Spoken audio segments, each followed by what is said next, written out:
तो क्या सांसद चंद्रशेखर आजाद की गिरफ्तारी होकर रहेगी और क्या उनसे उनकी सांसद कुर्सी भी छीन ली जाएगी? क्योंकि ये लड़ाई अभी तक तो सोशल मीडिया पर चल रही थी, लेकिन ये लड़ाई ने अब कानूनी रूप ले लिया है। रोहिणी घावरी ने अपने हमलों को अब तेज कर दिया है।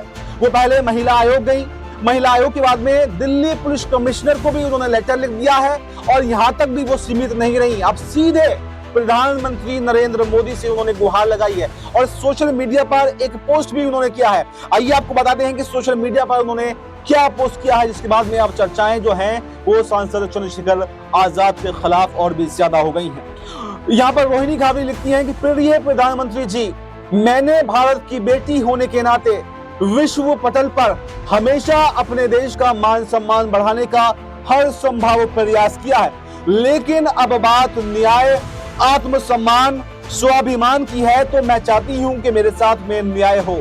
मैंने अपनी शिकायत राष्ट्रीय महिला आयोग से की, उसके बाद में मैंने दिल्ली पुलिस कमिश्नर को भी लेटर लिखा, लेकिन अभी तक मुझे कोई भी न्याय नहीं मिल पाया है और इसका उल्टा असर ये हुआ कि अब मुझे सोशल मीडिया पर लोग भद्दी भद्दी गालियां दे रहे हैं, लोग मुझे वैश्या कह रहे हैं, लोग मुझे रखैल जैसे शब्दों का इस्तेमाल कर रहे हैं, जिससे मैं काफी ज्यादा आहत हूं और अपने आप को अपमानित महसूस कर रही हूं। मुझे न्याय चाहिए और मुझे न्याय की उम्मीद बस आपसे है, मुझे न्याय की उम्मीद भारत के संविधान से है, मुझे न्याय की उम्मीद भारत की कानून व्यवस्था से है। कृपया मुझे न्याय दिलाएं। ये पूरी बात जो है भावुक पोस्ट जो है रोहिणी घावरी ने कर दी है। यानी इसे आप समझ सकते हैं कि अभी तक जो लोग ये कह रहे थे कि सिर्फ सोशल मीडिया पर रोहिणी घावरी आरोप लगा रही है, रोहिणी घावरी क्यों जो है वो जो है कोर्ट नहीं जा रही है, क्यों जो है पुलिस में शिकायत नहीं दर्ज करा रही है, रोहिणी घावरी ने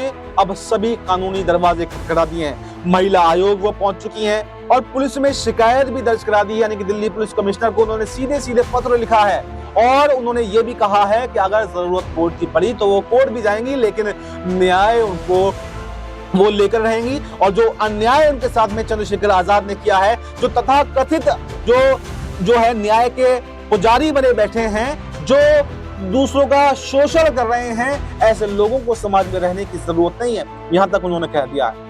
तो अब ये देखना काफी दिलचस्प होने वाला है कि प्रधानमंत्री नरेंद्र मोदी का क्या रिएक्शन इस पर आता है। क्या वाकई वो रोहिणी घावरी के समर्थन में खड़े हुए दिखाई देंगे?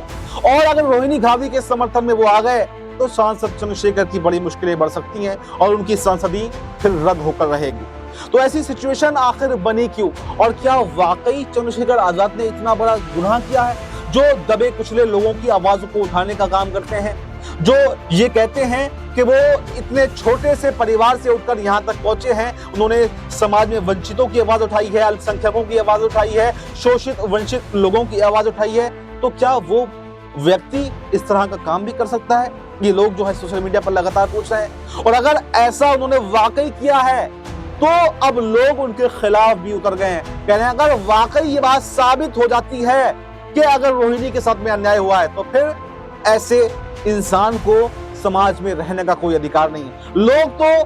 कुछ लोग तो उनकी फांसी तक की मांग कर रहे हैं कि ऐसे इंसान को समाज में रहने का अधिकार ही नहीं है। अगर कोई सामान्य व्यक्ति भी ऐसा काम करता तो उसके खिलाफ भी जो है बेकार से बेकार जो है सजा होनी चाहिए। और जब कोई सांसद होते हुए इस तरह के काम करता है, जो समाज में निचले दबे कुचले लोगों की आवाज उठाने के बावजूद इस तरह के काम करता है, तो उसको तो सीधे फांसी होनी चाहिए। यानी कहीं ना कहीं रोहिणी घावरी ने अपने हमलों को अब तेज कर दिया है और आर पार की लड़ाई में आ गई हैं और उनकी मां को भी इस लड़ाई में घसीट दिया। उन्होंने अभी 2 दिन पहले एक सोशल मीडिया पर पोस्ट किया था, उन्होंने कहा कि सबके सब मिले हुए थे, सबके सब ने मुझे लूटने का काम किया है, मुझे बर्बाद करने का काम किया है, मेरे साथ में अन्याय किया है। क्योंकि उन्होंने ये भी कहा कि उनकी मां को उनके बारे में सब कुछ पता था, वो अपने बेटे को मेरे साथ में स्विट्जरलैंड में सेटल कर देना चाहती थी, लेकिन जब उनका कद यहाँ पर बढ़ गया तो उन्होंने अपना जो रुख था वो पलट दिया, अब मुझसे बेरुखी कर ली है। यानी रोहिणी घावरी दिन ब दिन नए नए खुलासे कर रही हैं। वीडियो कॉल उनकी मां से वीडियो कॉल पर बातचीत करते हुए उन्होंने एक स्क्रीनशॉट भी शेयर किया। यानी अब जो लोग चंद्रशेखर आजाद का समर्थन भी कर रहे थे, अब कहीं ना कहीं रोहिणी के समर्थन में उतर आए हैं। उनको अब रोहिणी की बातों पर विश्वास होने लगा है। पहले तो उन्हें जो है तमाम कहा गया कि वो बसपा की एजेंट हैं, फिर कहा गया बीजेपी की एजेंट है, फिर कहा गया वो आरएसएस की एजेंट है। लेकिन जिस तरह से उन्होंने महिला आयोग के बाद में अब दिल्ली पुलिस कमिश्नर को लेटर लिखा, प्रधानमंत्री मोदी से गुहार लगाई, तो कहीं ना कहीं उनके आरोपों में अब सच्चाई दिखाई देने लगी है। तो ऐसे में ये देखना काफी दिलचस्प होने वाला है कि क्या प्रधानमंत्री मोदी रोहिणी घावरी की कोई मदद करते हैं या फिर नहीं, और क्या रोहिणी घावरी को न्याय मिल पाएगा या फिर सांसद चंद्रशेखर आजाद का दबदबा जो है वो बरकरार रहेगा, वो कायम रहेगा।